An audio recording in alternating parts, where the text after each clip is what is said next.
I'm Eric Rosales. Tonight on EWTN News Nightly, headed to Washington. Ukraine's leader joined European allies in a meeting with President Trump over ending the war in Ukraine. We're at the White House. Headed home, new developments in the Texas Democrats who left the state ahead of a crucial vote to redraw congressional maps. Back in court, the trial resumes in Hong Kong for Catholic pro-democracy advocate Jimmy Lai, and now President Trump is weighing in. We have analysis from Gordon Chang. Plus, a lot to digest. Pope Leo hosts a lunch with the disadvantaged in Italy. His message on being in communion with those around us. These stories and much more tonight. From EWTN, the Global Catholic Network, this is EWTN News Nightly. Thank you so much for being with us on the Feast of St. Helena. Our top story tonight. President Trump calls it a big day at the White House. He welcomed Ukraine's president and several top European leaders to 1600 Pennsylvania Avenue.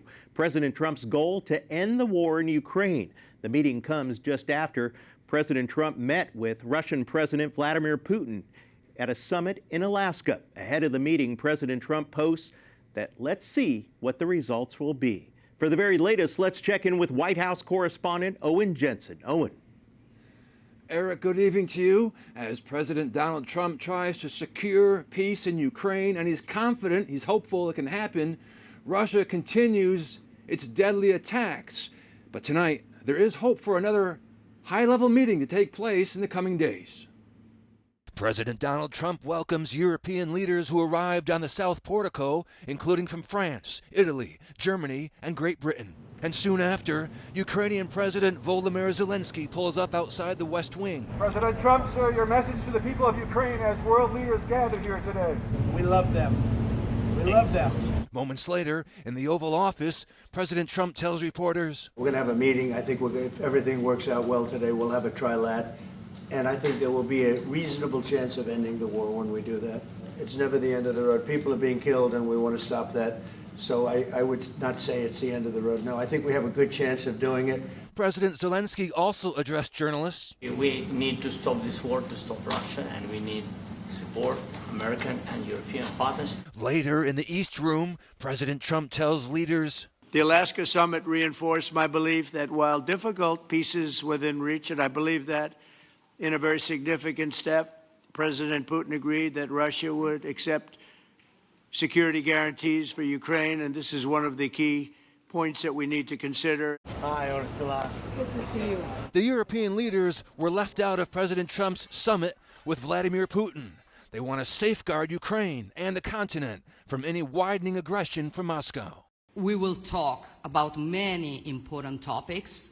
The first one is security guarantees, how to be sure that it won't happen again, which is the precondition of every kind of peace. I just have to say here, everybody around this table is in favor of peace. Several issues needing to be resolved, including whether Ukraine will cede any land to Russia, and will Ukraine have any security guarantees against further Russian aggression.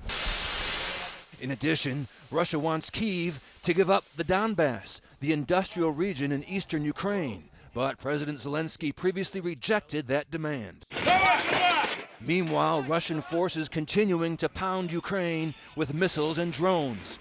A Russian strike on Kharkiv killed 7 civilians, children among the victims. Now, President Trump said he would talk to Vladimir Putin after today's meetings. Meanwhile, with Zelensky and several European leaders in town, security around here is extremely tight. Roadblocks, checkpoints, and no tourists taking pictures on nearby Pennsylvania Avenue. At the White House, Owen Jensen, EWTN News Nightly. Thank you so much, Owen. Right now, we'd like to bring in John Deaton, former U.S. Marine and lawyer. John, thank you so much for joining us. First off, what do you expect to come out from today's meeting between President Zelensky and European leaders? Eric, thank you for having me. Listen, this is much bigger than a one-day negotiation. This is about how America and Europe and Ukraine move forward. Listen, for President Trump, it's all about what he ran on, ending the war, securing peace. For Zelensky, I think it's about survival because Russia right now controls about 20% of Ukraine. And President Trump dropped his demands for a ceasefire, and a long-term deal is what he's after. Do you think that is what's going to take place? Well, usually a ceasefire is the first step, right? Put the guns down, stop killing people. But right now, I think it's fair to say that Zelensky seeks a ceasefire more than Putin, because Putin has actually been making advances and sort of has the momentum on the ground. But after the meeting with Putin, President Trump made it clear that NATO membership is off the table, and there will have to be some kind of land concession. And the question is, how much land will Zelensky have to give up? Right, that's my next question. It has to do with the Donbass region. I mean, we're talking about rich in minerals there, and Russia wants to keep it. So is that a non-starter for Zelensky, do you think? Well, listen, I think the best deal that Zelensky could get would be that Russia just keeps Crimea, because let's face it, Crimea was annexed under Barack Obama in 2014. But as you said, Eric, there are valuable minerals and land in that industrial site that you reference. Now, Zelensky says, per the Constitution, he couldn't even consider that. And I think that's what President Trump's getting at. There's a path to peace, but it is going to be difficult. Both sides are going to have to give up more than they want. And regarding the European leaders, what is the chief concern during these talks? Is it security? Listen, I think it's obviously security and not escalation. They fear two things, and that is, first, an indefinite war that's going to drain their resources. And then the second thing that they're obviously in fear of is that it escalates. And as you heard the Prime Minister from Italy say, we got to make sure this doesn't happen again. Because if Russia's rewarded, then what's going to stop them from moving on to other NATO territories? Most definitely. Well, John Deaton, thank you so much for your insight. Appreciate it. Thank you for having me. Meanwhile, U.S. lawmakers are keeping a very close eye on these talks, and they have a lot to say about the administration's latest diplomatic efforts to end the war. Republican Senator Eric Schmidt says that he's glad European leaders are at the meeting. The diplomacy that President Trump is engaging in, which has been very successful since he took office, is about engaging people that, maybe aren't your best friends in the world, but you're trying to get to a peace deal. That's exactly what this was. And I would also point out, it's going to take time. Republican Congresswoman Marjorie Taylor Greene, a longtime critic of the war, posted on X, quote, President Trump will achieve peace and prosperity in spite of all the haters, globalists, and those who want the war to go on forever between Ukraine and Russia. Peace is going to happen. Meanwhile, Democrats are painting a much different story, calling Friday's meeting between President Trump and Russian President Vladimir Putin a disaster. Putin walks away with his photo op with zero commitments made and zero consequences. What a great day for Russia. And they're criticizing President Trump for raising the possibility of giving Ukrainian land to Russia. If he gets this land and they do this deal, he will restock, rebuild his economy, rebuild his army, come back in a year or two to finish the job. That's why our European allies are there, because they know that Putin's aims are well beyond Ukraine. Others say European leaders are worried about the outcome of the talks. Having talked already today and yesterday, two leaders over in Europe, they are very worried about what's next, not just for Ukraine, but for democracies across the West, because the United States is shirking its responsibility to stand up and defend democracy everywhere. Republican support for Ukraine remains solid in the U.S. Senate, and GOP lawmakers say continued aid is essential. This aggression shown by Russia, by Vladimir Putin, it is absolutely unacceptable, and it should be unacceptable across the world stage.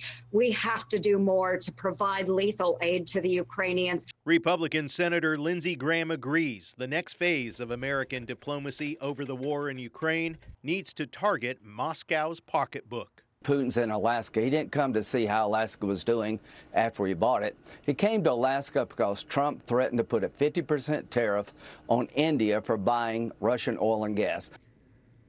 All lawmakers agree that a lot is riding on the outcome of these current talks. Congress is ready to impose additional sanctions on countries that buy Russian oil, like China and India, and that could come as soon as next month. Moving on, in Texas, state Democrats say that they're ending their two-week walkout that stalled Republican efforts to redraw congressional district maps. The plan was intended to satisfy President Donald Trump's demands for a greater GOP advantage in the 2026 midterm elections. Democrat leaders say that they will return for a second special legislative session now that Democratic leaders in California plan to proceed with plans to redraw their own U.S. House District congressional map seats. Now on to Hong Kong, where closing arguments began today in the national security trial for Catholic pro-democracy advocate Jimmy Lai. Lai was arrested in 2020 under a national security law backed by Beijing. The 77-year-old is in solitary confinement, and reports say that he's being deprived of medical care and even the Holy Eucharist. Prosecutors say Lai continued to make requests for sanctions, blockades, and other so-called hostile activities in the months after his arrest. Amid the closing arguments in Hong Kong, President Donald Trump says that he will do, quote, everything to save Jimmy Lai ahead of the verdict. The president made the remarks during a radio interview with Fox News. Now, for more let's turn to Gordon Chang, senior fellow at the Gatestone Institute, author also of The Coming Collapse of China. Gordon, great to be with you. And first off, as we mentioned, the closing arguments began today. What happened in the courtroom? Well, what we're hearing is basically the end of the beginning of the last phase of this trial. It can last for another couple weeks, maybe a bit longer. But the issue here is going to be how long will the Hong Kong authorities drag this out? Because they can spend a very long time coming to a verdict. John Lee, who is the Hong Kong chief executive, really is dug in his heels because Jimmy Lai's trial supports one of his national security narratives. And basically, it's justification for all that the Hong Kong government is doing. The problem here, Eric, is that if Jimmy Lai dies in prison, and he is frail at this point, then he becomes a martyr or becomes more of a martyr. And that means that this narrative then gets beyond the control of the Hong Kong government and gets beyond the control of Beijing. And we are expecting a guilty verdict just because that's the way that they operate over there? Yes, there's 100% it will be a guilty verdict. This has been pre-planned from the very beginning. And one of the things that Beijing has often done is after a guilty verdict, they will give a medical parole or some other release to someone who has been convicted. And that very well may be the way that Jimmy gets out of this. But that guilty verdict can take a long time, as I mentioned, because the Hong Kong government pretty much now is not going to settle this before the end of the year. And now President Trump is getting involved, really. I mean, speaking on his behalf, what are your thoughts on that? Will that weigh in anything?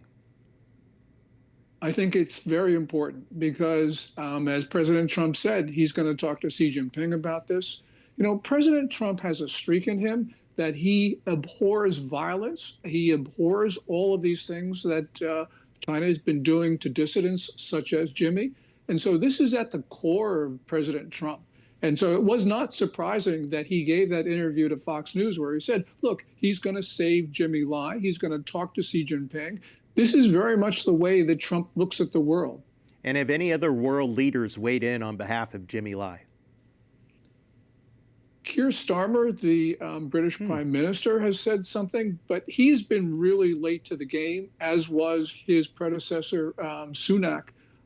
They have not done very much. And remember, Jimmy Lai is a British citizen. He's a real British citizen, not a B&O. So really what we're talking about here is Britain really at the rear of this, President Trump at the forefront of our efforts. Well, Gordon Chang, we always appreciate your insight. Thank you so very much. Thank you, Eric.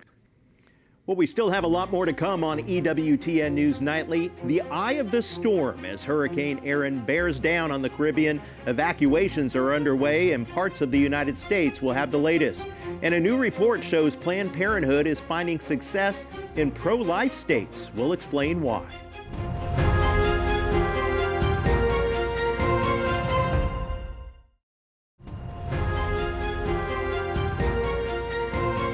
Welcome back. All eyes are on the Atlantic, where Hurricane Erin continues to spin, bringing with it life-threatening surf and rip currents along the beaches of the Bahamas and much of the East Coast. Although Hurricane Erin is expected to track away from the U.S., the Category 5 storm is carrying nearly 160-mile-per-hour winds. It's one of the fastest, rapidly intensifying storms in Atlantic history. It is passing north of Puerto Rico, then likely curve north-northeast into the open Atlantic between the East Coast and the Bermuda next week. It's important to remember that as hurricanes move out of the deep tropics, they tend to grow in size, and we're expecting the tropical storm force winds from Erin to more than double in size as we go through the week next week. And you can see these are the chances of tropical storm force winds now up to about 30% in Bermuda, with the most likely time of arrival sometime during the day Wednesday. And if you're headed anywhere to the beach along the East Coast, be careful of strong riptides. Evacuations are already taking place in parts of North Carolina and other eastern states. In Pakistan, rescue teams are still searching for nearly 150 missing people after intense monsoon rains. 277 people are already confirmed dead. Now, most of the deaths occurred in the northwestern Pakistani district. Heavy rain started falling Friday morning. It's estimated 50% of the houses were destroyed in the area. Now on to Bolivia. The presidential election is headed into a runoff in what could be the end of more than 20 years of dominance by the leftist movement towards socialism. The leftist party has been governed almost uninterrupted since early 2000s. Results from early voter turnout show centralist Senator Hidalgo Paz leading, but falling short of an outright win. He will face off against the right-wing former president Jorge Tuto Quiroga in a runoff set for October 19th. There are some disturbing new findings out by a report from the American Life League. So-called pro-life states are still bringing in lots of revenue for Planned Parenthood. The report shows that 11 Planned Parenthood affiliates in pro-life states average $41.2 million in annual income. 41 affiliates in pro-life states average $43.3 million, virtually the same. What's more, in Texas, there are 29 Planned Parenthood facilities, more than any other pro-abortion state except California, New York, and Washington. And joining us now to talk more about this report is Katie Brown-Xavier, National Director of American Life League. And Katie, thank you so much for joining us. First off, what inspired this report? Well, thank you so much for having me on, Eric. And yeah, so this report was really inspired just by kind of the data that we see every day at American Life League. We look a lot at Planned Parenthood and we really track exactly what they're doing and what they have going on. And with the news earlier in the year that abortions were on the rise for the first time in years, we really wanted to take a look and see exactly where that money is coming from and exactly where it's coming from in the states. I feel like we hear a lot about what's going on federally with Planned Parenthood, but we wanted to look closely at the states. And unfortunately, what we found is they're doing much better in pro-life states than I think a lot of us really realized. Really? Is that the most concerning issue with the report? It is. So their average income in pro-life states is almost equal to the income that they bring in what would be a pro-abortion state. And so I think the thing that really stands out to us in this report is that pro-life laws or laws that would be considered pro-life because they maybe block abortions later on, or maybe they only hold exceptions or something like that. Those laws don't seem to be working quite as well, unfortunately, as pro-lifers would hope that they would be. So really the big thing that's coming away from this report is Planned Parenthood is not as hurting as bad as they say that they are, but also that our lawmakers really need to take into consideration laws that work to protect all human life and not just some of it. Yeah, exactly. I mean, I was leading on to my next question of what do you think that these findings tell us about government protection for the unborn? I mean, laws need to change out there, do they not? Absolutely. And unfortunately, we've seen such a trend for so many years where laws just kind of do the bare minimum. And a lot of politicians say that, it's the best they can do, or they really can't get anything else on the books. But I think we've seen enough time has gone on that not really much has changed. So we're really hoping that our laws start to advocate for all human life and not just some of it. So that would be wiping out any exceptions for abortion, and especially exceptions that hold allowing the abortion pill to be sent through mail, which has really become such a crisis in our country. So laws that look to weed out those exceptions and then the allowance for the abortion pill would really be something that I think would affect a lot of great change in our country. Yeah, we've seen some major companies like Costco recently announce that they are no longer selling the abortion drug mifepristone at pharmacies. But I tell you what, they're now going through the mail, like you were saying, online, correct? Yeah. Yeah, that's correct. And that really is where the majority of the abortions are happening these days. Well, Katie Brown-Xavier, National Director of the American Life League, thank you so much for joining us. Thank you so much for having me on, Eric. And by the way, if you'd like to read the full report for yourself, just go to the American Life League website. That's ALL.org and click on News Releases. Up next on EWTN News Nightly, Breaking Bread Together, how Pope Leo is showing us all to recognize Christ in everyone. Plus, it's the Feast of St. Helena, the prominent role she played in the early years of the Catholic Church.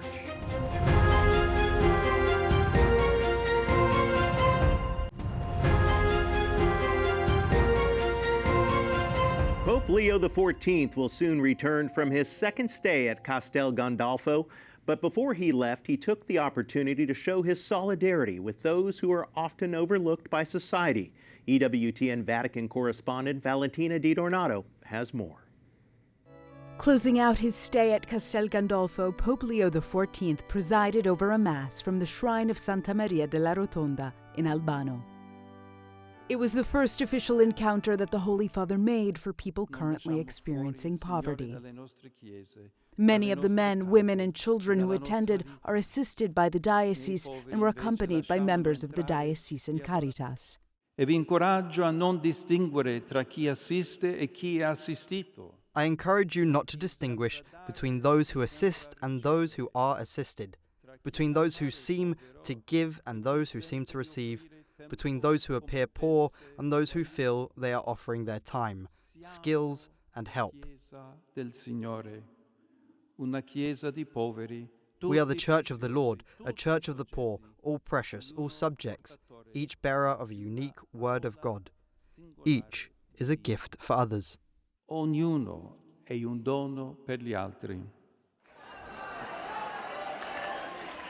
During the Pope's Sunday Angelus from Castel Gandolfo, he reminded the faithful that Jesus' use of strong images and great frankness to teach his disciples that his mission, and even that of his followers, is not a bed of roses, but a sign of contradiction. Tutto questo ci ricorda che non sempre il bene trova attorno. All of this reminds us that being or doing good does not always receive a positive response. On the contrary, because its beauty at times annoys those who do not welcome it, one can end up encouraging harsh opposition, even insolence and oppression. Fino a subire prepotenze e soprusi. After the Angelus, Pope Leo XIV had a private lunch with more than 100 members of the diocesan Caritas inside of the Borgo Laudato Si. Set in the majestic nature of the gardens of the pontifical villas of Castel Gandolfo, the needy of Albano shared their life experiences, their struggles and hopes with the Holy Father. As he blessed the needy he was about to break bread with, it served not only as a moment of nourishment, but a deeply symbolic act to be in communion. First, I would like to share in that gesture that is so significant to us all of breaking bread together. A gesture that allows us to recognize Jesus Christ and the Holy Mass, but it's also being all together at the table sharing the gifts that the Lord has given to us. In Rome, Valentina Di Donato for EWTN News Nightly. Well, today the church celebrates the feast day of St. Helena. She is the mother of the Roman Emperor Constantine the Great, who granted religious freedom to Christianity across the Roman Empire. Around the year 326, Helena traveled to the Holy Land and ordered several churches to be built or expanded, including the Church of the Nativity in Bethlehem. She also encouraged her son to tear down the pagan temple built over the site of Jesus' death. There, 3 crosses were found. Tradition says that Helena brought a woman near death to the 3 crosses. She touched the first 2 and nothing happened, and then she touched the 3rd cross and she was healed. Helena then declared the 3rd cross to be the true cross. The Church of the Holy Sepulchre was built on the site. St. Helena, pray for us.